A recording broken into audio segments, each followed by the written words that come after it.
Alright guys, it's time for video bonus. And today we're going to be showing the Assassin Wives.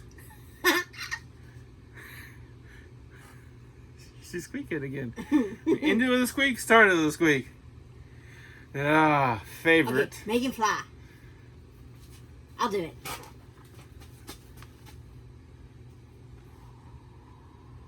Make him make the cake move. Make the cake. There's a fabricate. That's really cool. Really, she took it away.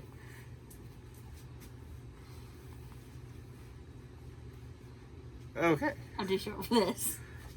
And this is textured. This is from the Batman versus Superman movie. So yeah, it is amazing. And you see the little stick right there? That little stick. So it actually looks like he's flying and hovering in the air. It goes on this though. And I just actually love this. This is a really awesome Batman versus Superman symbol from that movie. Yeah. Let's see if we put this together to give you a really good view of it. There we go. And it just kind of hovers in the air. Don't break my Superman. I'm gonna break yours, Superman? Oh, yeah? You claiming that one? He was mine.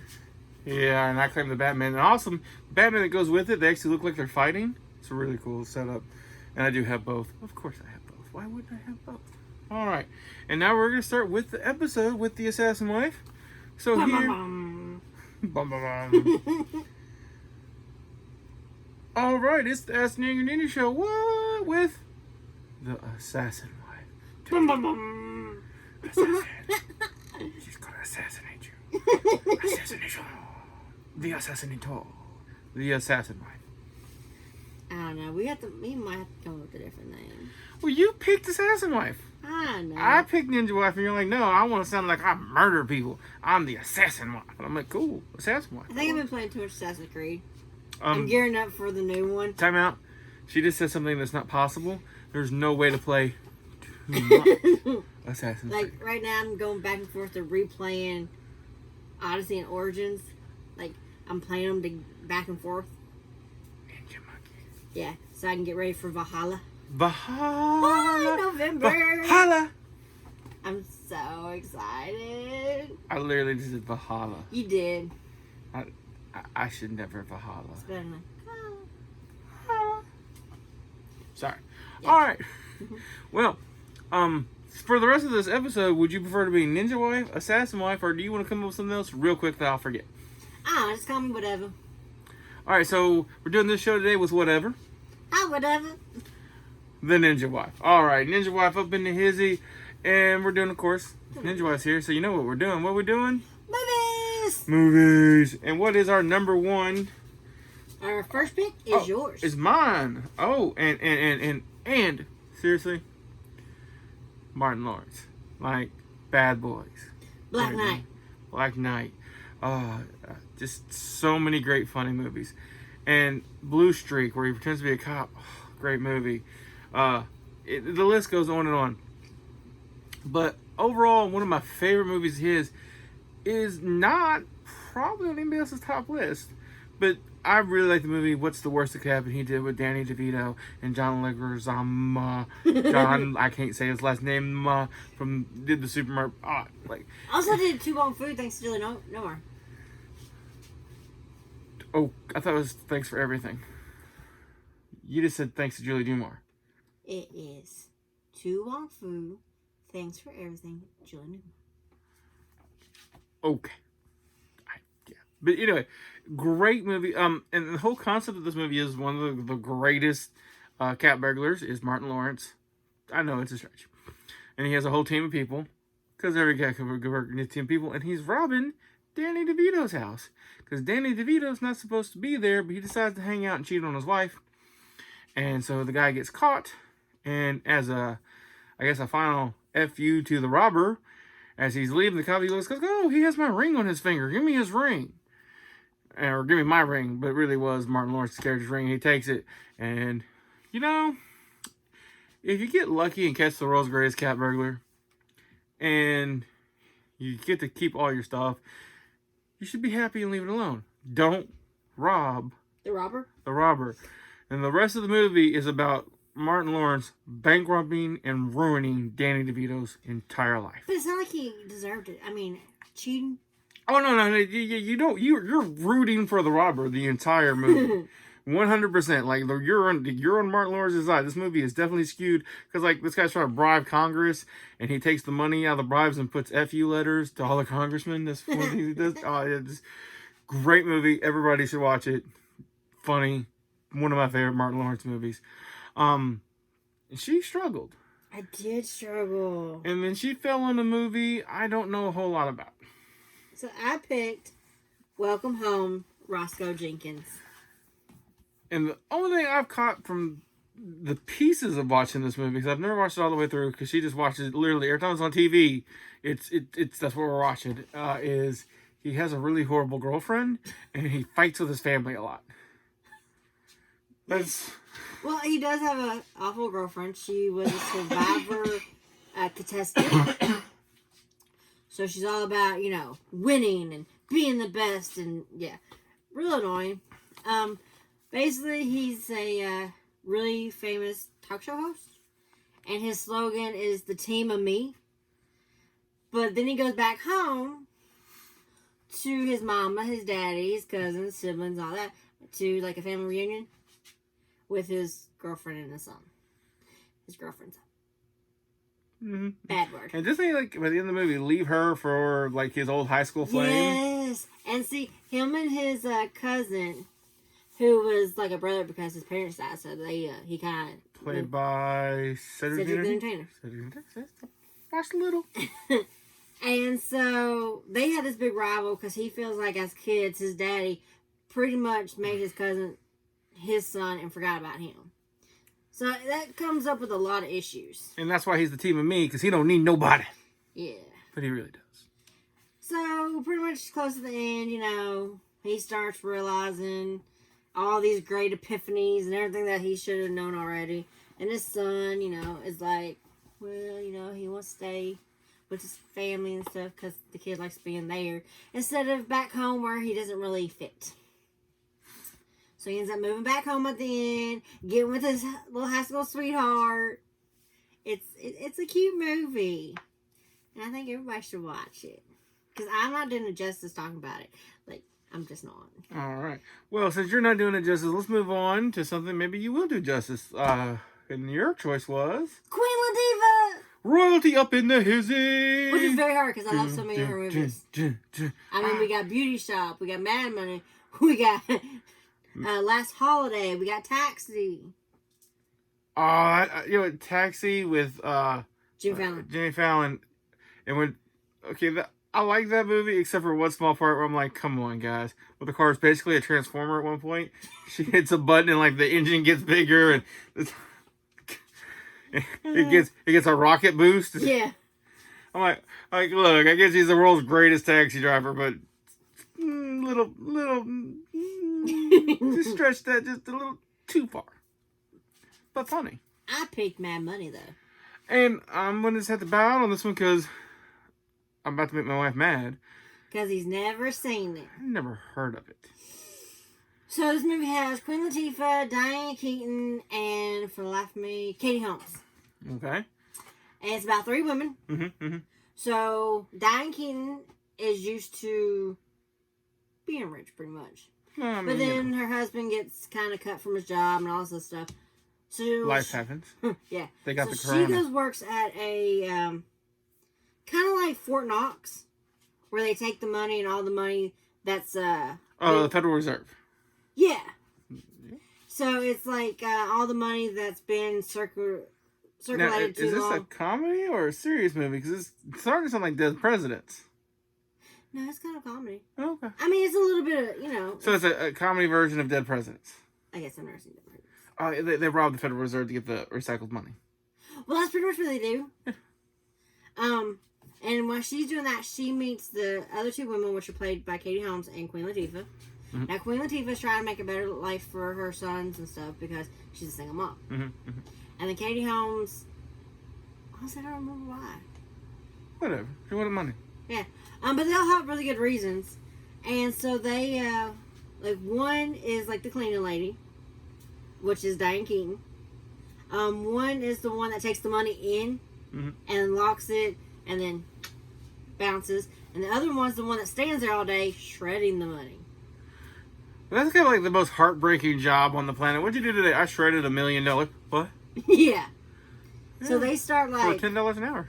They went and bought a secret lock and different keys and, switched it out. And then while she cleaned, they dropped the bag. And it's a good movie. And they get away with it? Well, they get caught, but then Diane Keaton, because she plans everything, gets them off of it. So they get away with it. And get to keep the money? And gets to keep some money, Yeah. Way better than any dead presidents. They all die. Yeah, it's a great movie. And Ted Danson's in it, too. And see, I was actually torn with Queen Latifah between two movies. One a comedy, one a serious movie, because she's one of those people who can pull off both. And the one movie was Set It Off, which ironically was a bank robbery movie, where her and her three friends are tired of being messed over by everybody and go rob banks. And it's a great movie.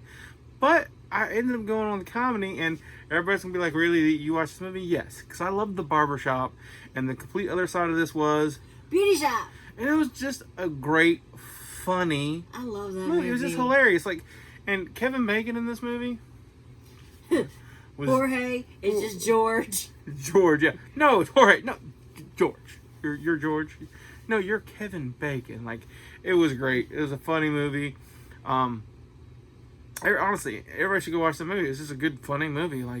And in the end of the day, of course, it's like Barbershop, Beauty Shop. They save the shop, save the thing, and they make a white girl grow a butt. That happens because they feed her greens. Apparently, if you eat greens and you're white, you will grow a booty. That's one thing I took away from this movie.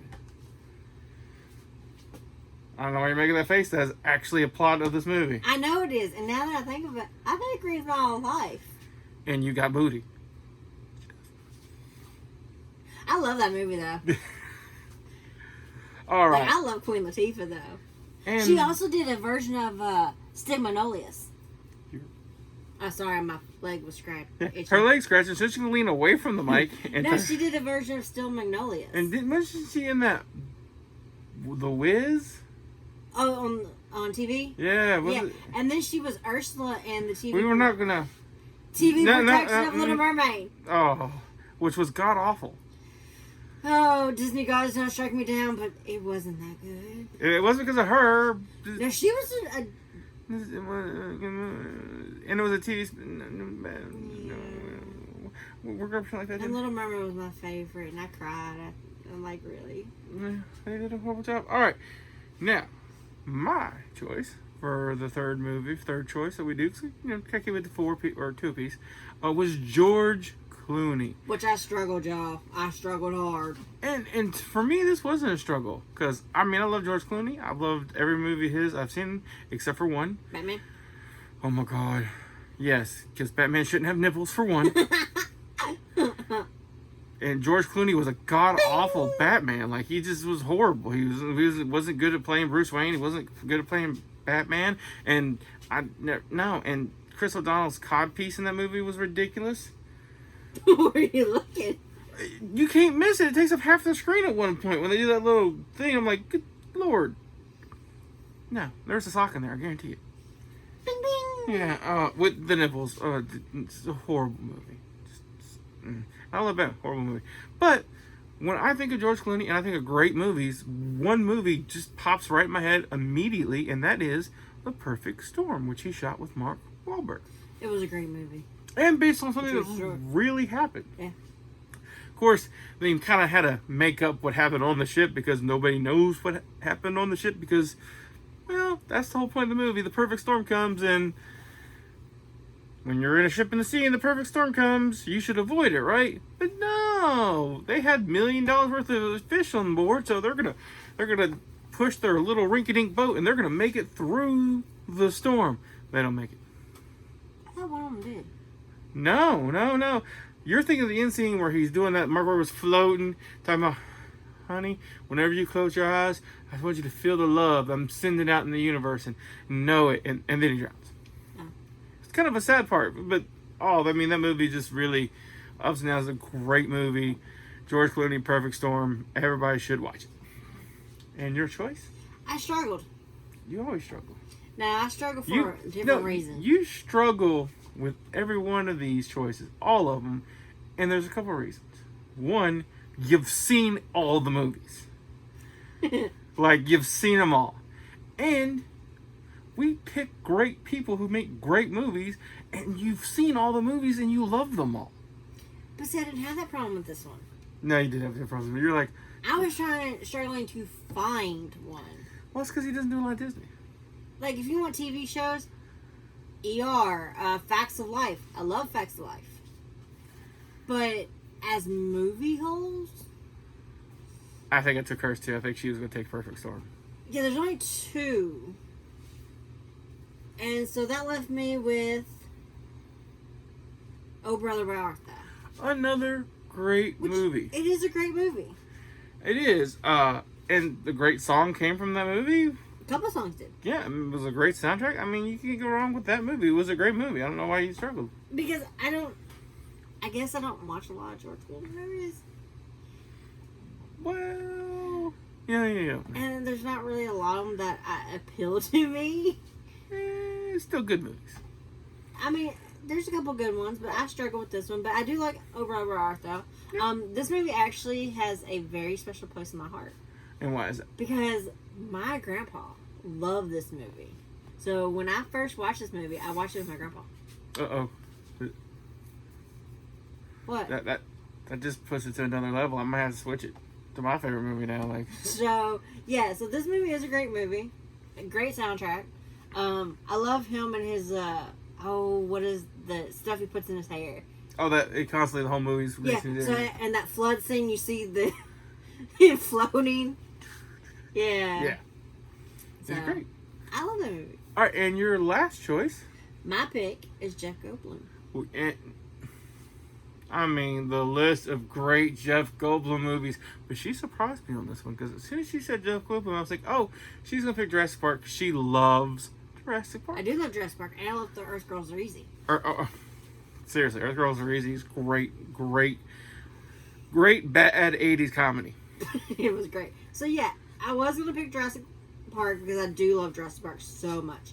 And I was going to pick Earth Girls Are Easy because I do love that one. But I didn't. You I didn't. went with my all-time favorite. And I'm going to get in trouble for this one. I haven't seen it either. Oh, we don't know how to even go upstairs and watch it after this. Yeah, no, we can't. Excuse you? No, we have something else to do. The Prince of Egypt. The Prince of Egypt, which I think is a religious movie? It is a religious. It's Moses. Is it the story of Moses? And Ramses. And the plague. And the burning bush. And, yeah. Yeah. So, and he plays Moses's, well, his brother that he didn't know was his brother until later in the life. But in the story of Moses in the Bible, doesn't he have a brother that's a big deal for most of the book? Aaron. Aaron, yeah. Does he play Aaron? Or He plays Aaron. Okay. I thought Yeah. in the real story, I thought Moses knew about Aaron in the Bible. Well, I mean, for a long time, he didn't know he wasn't actually the Pharaoh's son. Oh, yeah. So once he found out that, then yeah. I can never say his sister's name right, so. But yeah, so he is the voice of Aaron, which I love this movie. It's one of my favorite books in the Bible, too. So, yeah. All right. Jeff Goldblum. I was originally going to go with Thor because his job, him playing the collector, was just a great role for Jeff Goldblum. And I was like, Jeff Goldblum was some other stuff where he played bigger roles than I liked. And I was like, she did pick Jurassic Park, I'm going to pick Jurassic Park. I'm like, no, I'm going to go back to one of the first scarier movies I ever saw. I don't know why my parents let me watch it, but they did, and I loved it. And it led to a horrible sequel that wasn't good, but I watched it anyway. That's The Fly. Have you seen the Jeff Goldblum No. Fly movie? Oh, so this movie is great. He wants to invent a teleportation machine. And he has done it. He is successful. He has done it. And it is time, because he thinks he's got it perfected, to do a human trial. And obviously, this is back in the 80s, so they didn't have protocols or he was going to break them. So he decides to test it on himself. So he gets in the teleportation machine and remotely activates it so it doesn't he doesn't see the warning screen that pops up because, why would you have your assistants watch the screen? Because he didn't have any. So he gets in it, and he didn't notice a fly flies into the machine with him. So when he teleports, the machine doesn't know what to do because it's only programmed for one thing being in there. So it mixes their DNA.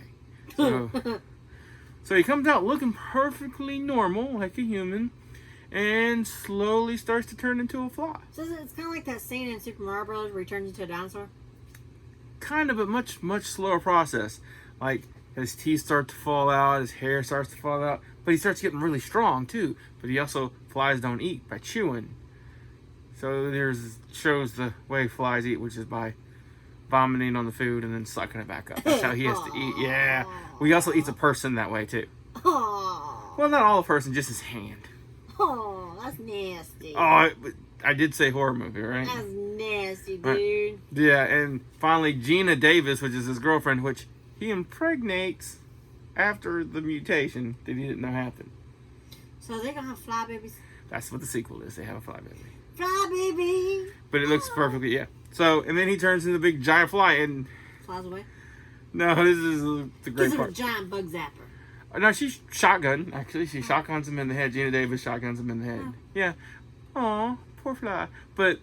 No one needs giant bugs. Well, and I was like, oh, okay, so it's going to be a giant half-human, half-fly creature, right? No. The special effects was so bad, they literally just built a giant fly, stuffed-looking thing. Like, and it just turns into a big old giant fly. And she shoots him in the movie. But still, great movie. Awesome. It's actually based on a really old black and white short where the thing happens, right? But it's more of an instant effect, and two things come out in the original, the black and the white. So you have a human scientist body with a fly arm and a fly head. And they end up killing it, or it kills itself.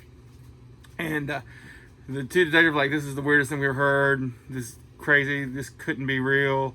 We don't know what happened. Well, and they go sit at a bench, and they hear a little tiny voice going, help me, help me, help me.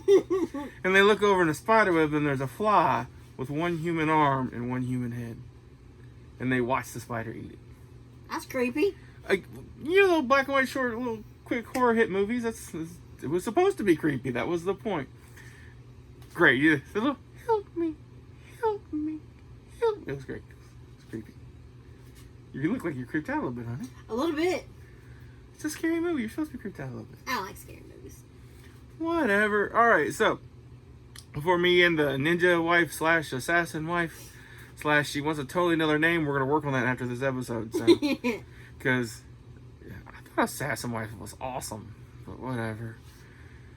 Is there anything else you want to hit on before we close this one up and move on for the day?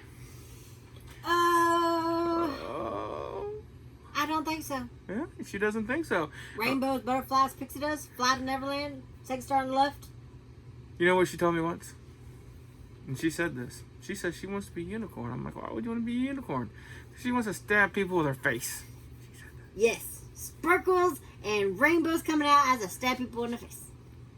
She was, yeah. Rainbow poo and stab people in the face. All right, and that, Unicorns poo Skittles. Haven't you seen the commercial? I was the one where they pooed poo that was rainbows. So was it like? Is that when it's like comes out like sherbet and Skittles when it? Never mind. Is Skittles the shark? I think so. Is that what it is? All right, guys. That's the Ask the Angry Ninja show today. Say goodbye, Ninja Wife. Goodbye.